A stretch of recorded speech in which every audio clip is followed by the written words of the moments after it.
8:42. Saludamos con el doctor Santiago Salazar, procurador jurídico de la Asamblea Nacional, que se encuentra con nosotros vía telemática.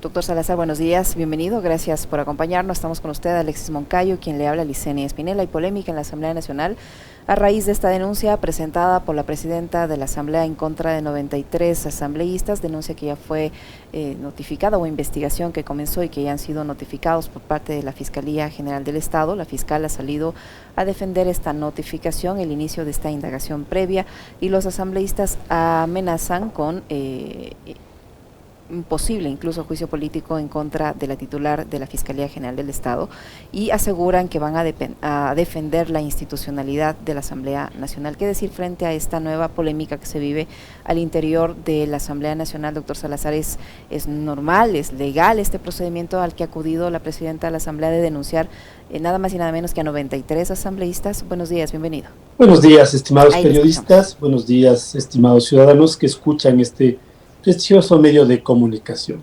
A ver, con respecto a su pregunta, ¿es legal? Es totalmente legal que la presidenta Guadalupe Llori haya denunciado este presunto delito de violación de una decisión emitida por autoridad competente. Así lo prevé el artículo 282 del Código Orgánico Integral Penal. Y esto deviene del hecho, si lo recordamos prácticamente, de la sesión en la cual el Pleno de la Asamblea Nacional, luego de un cambio del orden del día presentado por el asambleísta Holguín, si no me equivoco, básicamente procedió primero a dar paso al cambio del orden del día. Ahí están los 93 asambleístas que han sido denunciados. Pero ojo, cuando se configura el delito, y por eso la aclaración que hice en medios de comunicación en días pasados, el momento en que se configuraría el presunto delito es el momento de la conformación de la comisión pluripartidista, es decir, el momento que se votó a través de 81 votos esta conformación, a pesar de que sabían y conocían de que las medidas cautelares emitidas por el Tribunal de Garantías Penales de Iñaquito se encontraban plenamente vigentes. Y tanto es así que recién 24 horas después, es decir, un día después de esa sesión donde se conforma esta comisión pluripartidista, recién el Tribunal de Garantías Penales de Iñaquito procede a revocar las mismas. Entonces, si la pregunta es si es legal, es totalmente legal. Doctor, ¿cómo está? Buenos días. Yo quisiera preguntarle o formularle la misma inquietud que hace minutos atrás a la doctora Livia Rivas, ex secretaria general de la Asamblea. ¿Qué alcance tiene en este caso la inmunidad parlamentaria de la que gozan los 137 legisladores cuando han sido notificados por parte de la Fiscalía? Y uno entiende que esa inmunidad lo que hace es blindarles a estas 137 personas de sus pronunciamientos en el ejercicio precisamente de su cargo. Entonces no serían ni civil ni penalmente responsables por sus actuaciones. No, esa es una lectura incorrecta, mi estimado periodista. A ver, lo que establece claramente el artículo 111 de la Ley Orgánica de la Función Legislativa, donde se establece el fuero de corte de los asambleístas y la inmunidad parlamentaria como figura jurídica, establece claramente que hay dos excepciones. Una, para el hecho de la investigación previa, que es lo que la fiscal en este momento ha activado dentro del cumplimiento de sus funciones y atribuciones, y la otra cuando hay un delito flagrante, que no es este el caso. Entonces, básicamente, ¿qué es lo que sucede con la inmunidad parlamentaria? Hay que tomar en cuenta, además, de que se requiere actos decisorios de los asambleístas al interior de la Asamblea Nacional, pero no cubre el hecho de violaciones constitucionales, porque aquí estamos hablando de una violación que está sujeta a la Ley Orgánica de Garantías Jurisdiccionales y Control Constitucional. Nada tiene que ver la inmunidad parlamentaria en el hecho de una posible violación de una medida cautelar que es de orden constitucional. Nada tiene que ver. Entonces, si fuese una decisión relacionada, por decirlo así, con una resolución de un proyecto de ley, obviamente no son ni civil ni penalmente responsables de esa materia. Pero aquí estamos hablando de que se ha violentado una decisión emitida por juez constitucional. Entonces, para mi modo de ver, no aplica este tipo de figuras, y menos aún en este momento procesal. Si me permite así brevemente para que los ciudadanos conozcan. A ver, un proceso penal tiene varias etapas. La investigación previa, que es la que se ha iniciado y la que ha notificado la Fiscalía General del Estado, y en esa no hay ningún tipo de cobertura de inmunidad parlamentaria. Luego viene la instrucción fiscal. Luego la instrucción fiscal, si es que devienen hechos de que determina que pueda seguir a la siguiente etapa, recién ahí, hasta aquí, preprocesales penales, y esas no tienen cobertura de inmunidad parlamentaria. Luego viene el juicio penal propiamente dicho, en la etapa intermedia o audiencia preliminar que se conoce ciudadanamente. luego viene la etapa de juzgamiento. Todo esto en primera instancia de juzgados de lo penal. Entonces, sí estamos en la primera etapa, y si usted le lee el inciso segundo del artículo 111 de la Ley Orgánica de la Función Legislativa, bajo ningún concepto cubre esta etapa de investigación previa. Por eso es que la fiscal ha actuado de acuerdo a derecho. Ahora, doctor Salazar, ¿qué va a hacer la Asamblea Nacional desde su asesoría jurídica, me refiero al cuerpo colegiado como tal, para defender a 93 de sus asambleístas que están en este proceso de investigación? ¿Y cuál debería ser la forma como se lleve a cabo esta denuncia en contra de los 93 legisladores? A ver, hay algo que yo debo aclarar. Desde hace algún tiempo estoy diciendo, la coordinación jurídica desde diciembre de 2021 y con la nueva Ley Orgánica de la Función Legislativa cambió, ya no es transversal, ya no estamos hablando de esa coordinación jurídica de la ley del pasado, donde podíamos defender a todo mundo. Acá el nuevo orgánico funcional determina que la coordinación jurídica corresponde y es una unidad de la presidencia de la Asamblea Nacional. Por eso estos cambios que ustedes lo ven internamente, o externamente mejor dicho, y ven este tipo de situaciones que para muchos se les ve anómalas, pero en esencia así es la nueva estructura de la Asamblea Nacional. Cada asambleísta tiene su asesor jurídico, tiene inclusive 2 asesores por cada uno de los asambleístas. Entiendo que los asesores jurídicos orientarán a los asambleístas para defender la posición que ellos consideren pertinente. Es decir, cada uno busca su defensa y usted le defiende a la presidenta de la Asamblea. Básicamente yo en este caso estoy defendiendo la situación de orden jurídico más que de la presidenta.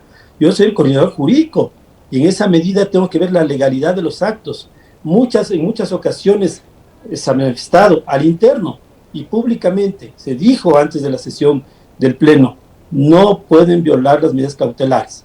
Salieron con criterios muchos respetables. Yo entiendo que la materia constitucional no es una materia que lo manejan todos los abogados, inclusive. Hay muy pocos colegas que se manejan esta materia y hay que tomarlo en cuenta. Se dijo, no se pueden violar medidas cautelares. No, que si hay un informe del defensor del pueblo y el defensor del pueblo dijo que ya se puede proceder. El defensor del pueblo solo emite un informe, estimados periodistas. Eso sirve como un elemento para que el Tribunal de Garantías Penales de Iñaquito es el que revoque, como lo hizo 24 horas después. Entonces, si la asesoría jurídica de la Asamblea está diciendo, señores, no violen la norma, enmárquese en todos los actos políticos de la Constitución y la ley, no cuesta nada. Y es lo que ha venido haciendo la coalición jurídica. Si es que prospera esta denuncia y la notificación de fiscalía, según estaba leyendo en el texto del Código Integral Penal, en el artículo 282 que usted ha citado, abogado, podrían ir de 3 a 5 años presos 93 legisladores, así es, ¿no? No, es de 1 a 3 años. Hay diferentes graduaciones para los tipos penales. Hay que tomar en cuenta, en consideración lo que dice el artículo 82 para este caso concreto, bajo mi punto de vista. Pero ¿quién lo determina eso? Son los jueces de lo penal. Ya, o sea, bueno, no importa si es de 1 a 3 o de 3 a 5, pero podrían ir presos 93 legisladores, entonces, de 1 a 3, si es que se les encuentra culpables del delito que les acusa la presidenta. Si es que así fuera el caso, y la Fiscalía, que es la que lleva adelante la acción titular penal, determina de que puede formular cargos y seguir con el procedimiento penal, y los jueces en su momento determinan que hay responsabilidad, eso es lo que podría pasar, mi estimado periodista. ¿Y quién asumiría sus suplentes ahí? Y vamos con 93 suplentes al Pleno. Bueno, básicamente así está estructurado el sistema electoral en nuestro país. En el caso de la ausencia de titulares vienen los suplentes y en el caso de que ausencia de suplentes, los alternos. Así es, mi estimado periodista. Ahora, doctor Salazar, ¿qué esperan de la audiencia prevista para este 10 de mayo? Esta audiencia por la acción de protección que presentó la presidenta de la Asamblea Nacional en contra del Consejo Administrativo de la Legislatura. Bueno, básicamente lo que se espera es que se determine de que ha habido una vulneración al debido proceso y a la seguridad jurídica. Que la jueza, luego de analizar las pruebas de cargo y de descargo a las que tienen derecho las partes, obviamente llegue a esta conclusión. De ser así, obviamente todo lo que se está tratando en la comisión pluripartidista de origen, obviamente ya no podría continuar, porque si se deja sin efecto dentro de la reparación integral que determine la jueza, el dejar sin efecto la resolución del CAL, obviamente los demás pasos procesales subsiguientes quedan sin efecto. ¿Por qué no han prosperado los llamados que ha hecho la presidenta Yori a los demás integrantes del Consejo de Administración Legislativa para, en lugar de llevar a este extremo, pedir que la justicia intervenga cuando debería haber una salida más política dentro de, obviamente, el organismo más político que tiene este país, que es la Asamblea Nacional, no se ha dado. Entonces, ¿qué es lo que está pasando? ¿Por qué no ha llegado a tener, digamos, eco en las demás bancadas o en los demás legisladores estas convocatorias de la señora Dori para sentarse a conversar? Bueno, usted entenderá, mi estimado Alexis, de que en realidad soy asesor jurídico, no entro mucho en la arena política, no es mi campo de acción. Sin embargo, lo que yo le puedo manifestar es que la presidenta ha estado abierta al diálogo, le invitó inclusive a la conciliación dispuesta por la jueza constitucional a las 10 de la mañana y no fueron los asambleístas de oposición.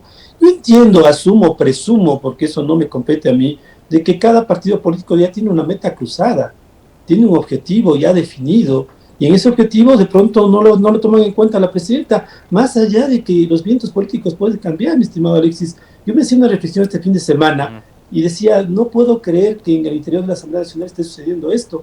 Mire, temas como la amnistía, donde UNES y Pachacuti se unieron. O sea, yo le doy una visión totalmente muy particular, muy ciudadana, más allá de mi cargo, pero eso le da a notar de que definitivamente cualquier rato las coyunturas políticas cambian y tal vez esta no es la coyuntura de momento para la presidenta.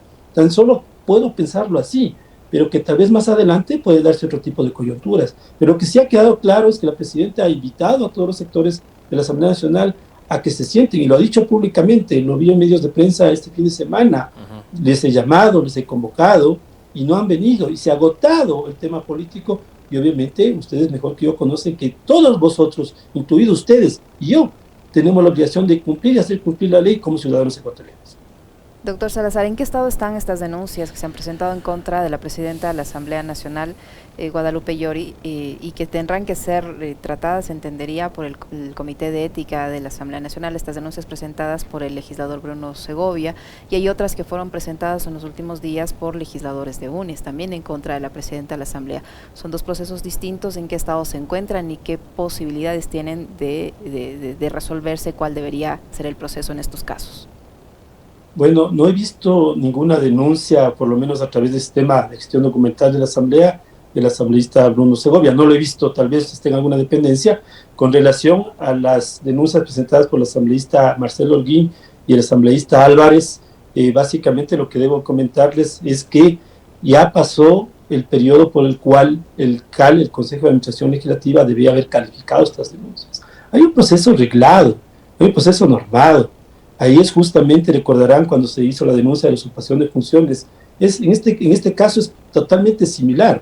Estamos hablando de que cuando hay la denuncia, esa denuncia tiene que pasar para la presidencia de la Asamblea, tiene plazo de 3 días, que en el caso que les acabo de ejemplificar, prácticamente lo que hizo es asumirse esos 3 días y calificar las denuncias en contra de la presidenta de la Asamblea, de la denuncia presentada por el asambleísta Torres. Pero volviendo a la pregunta, mire, dentro de los 3 días la presidenta, ¿para qué son esos 3 días? Para enviar las dependencias jurídicas de la administración legislativa, de tal modo que las denuncias presentadas por el asambleísta Álvarez y el asambleísta Holguín se pasaron desde la presidencia a la unidad técnica legislativa para la emisión de los informes.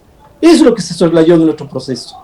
La unidad técnica legislativa ya emitió sus informes técnicos y luego esos 3 días pasa a la Secretaría del Consejo de Administración Legislativa para que en 5 días se procesen, se tramiten y se califiquen estas denuncias. Situación que venció la semana pasada, precluyó.